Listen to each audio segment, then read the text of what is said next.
Alright, it's Mike with TechBB.com. Today we have the excessive velocity loader. Now I guess what's happening with these is the stock black clock springs are breaking on everybody. Now luckily ViewLoader right away recognized the problem and are doing a good job on mailing out the new clock springs, which you can tell are white in color. Now by taking a look at these right off the bat, you can kind of feel some differences. The white almost feels like it's made of kind of like a Delrin material. The black is more of a stiff plastic. Don't know why these are breaking, but we can try. Still feels pretty pliable, but I'm going to show you really quickly how to take apart your velocity loader and replace the clock spring. Now, I mean, the excessive velocity did a really good job on these. They come with the rechargeable batteries, which it's about my only gripe with the velocities is that they eat batteries like crazy. So go ahead and take everything out of the box.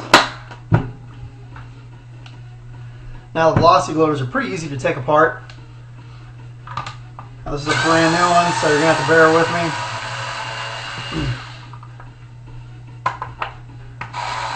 What I'm gonna do is go ahead and remove all of the screws, starting on the right-hand side.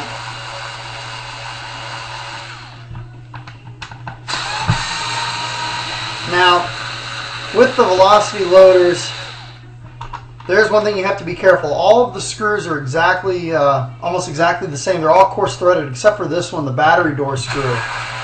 This one's actually machine thread, very fine thread. You only need to screw this out just far enough until you can pull your battery door, slide your battery door open. And don't unscrew this all the way, just leave it in there.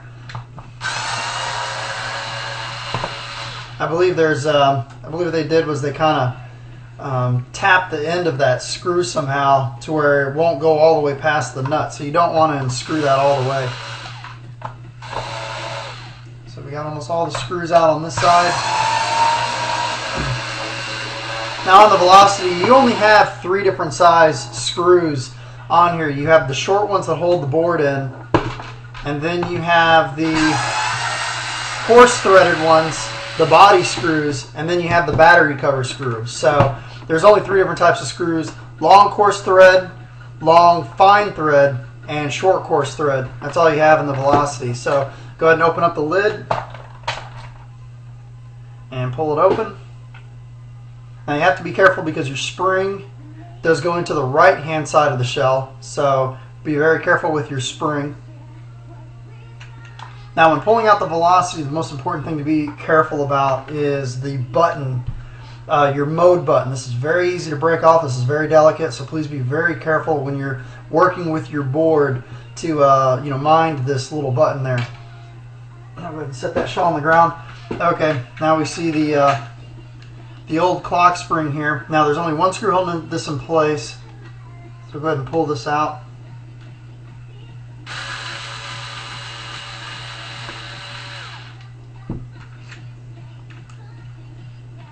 Okay, there's the old drive spring. Now the old clock spring. Now while you're in here, if this is when you wanted to, people that want to replace their chips, that's actually the chip right there. If you ever wanted to replace it, put the Virtue chip in there, or the Gangstar chip. That's where it's actually at. Now how you do this is very simple. Just remove these 2 screws. Your board's going to come up and out of the way, and then you can very carefully, either using maybe a very small glasses, like an eyeglass screwdriver, you can kind of go underneath there and lift that chip up and then carefully put the new one in. But just wanted to show you that that's actually where the chip is at to replace. You unscrew those 2 screws, flip the board over, there's the chip, you can pull it right out.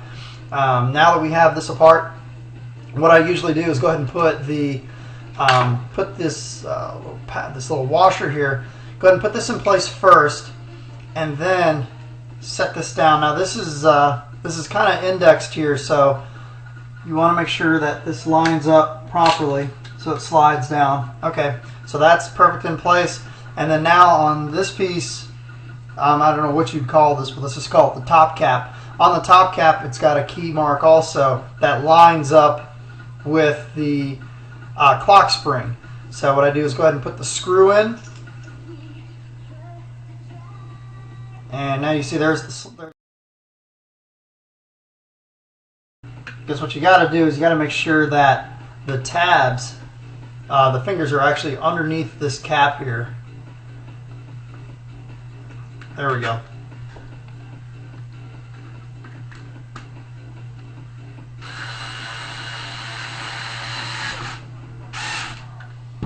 Okay.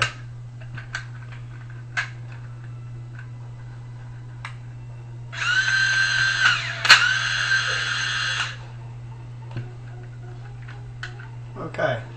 It looks like that's installed properly. If not, we'll find out tomorrow. So now, like I said, be very careful of the button. Usually just put the button in place first. Now the battery wire has a slot already cut into your shell where you can put your battery wire into. So go ahead and put that in there first.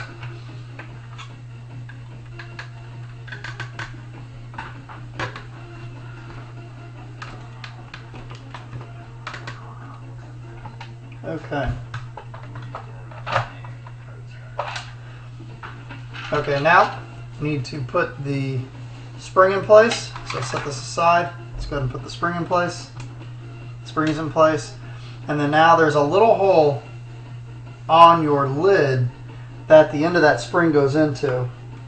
It doesn't go in front of it like it does on a halo. It actually goes into the lid. So you need to line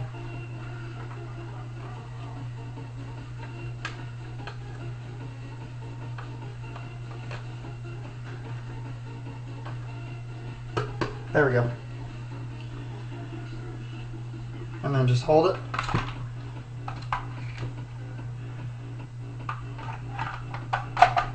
Line it up into the top piece. And then once it gets pretty close to lined up, immediately close the lid.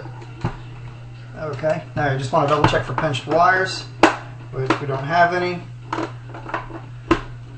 Okay, now usually what I do with the little piece of foam here that prevents your batteries from sliding around, which is a really good idea, is I put the piece of foam on the same side that my wires are coming into.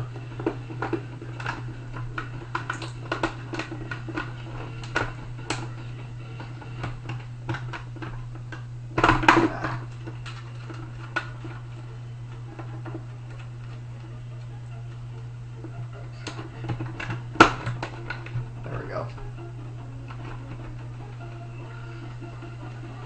Okay, so we got the wires out of the way, nothing's pinched. Let's go ahead and put the screws in.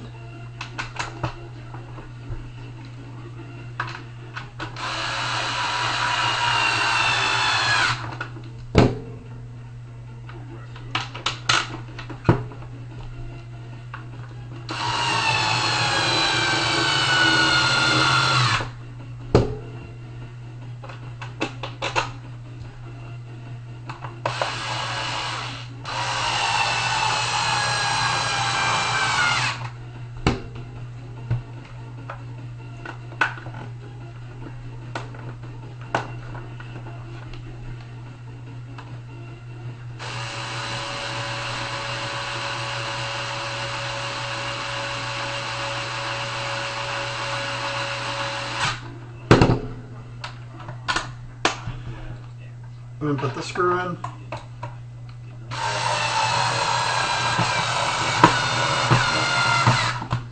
These are tough. Alright, we got usually the last screws I put in are the board screws.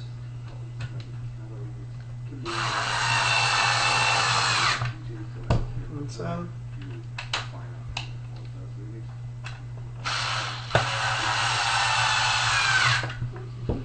Alright, if we did that correctly.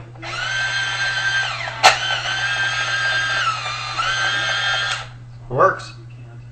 Email me if you have any questions. Thank you.